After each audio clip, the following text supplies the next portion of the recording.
Nunca cuentes tu tormenta sin recordar quién camina contigo. Mientras tú lloras en silencio, Jesucristo está más cerca de lo que imaginas.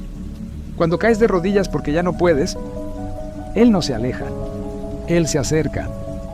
No viene a señalarte, viene a levantarte, no viene a exigirte, viene a sostenerte. La tormenta hace ruido, pero su presencia trae paz. Mira arriba.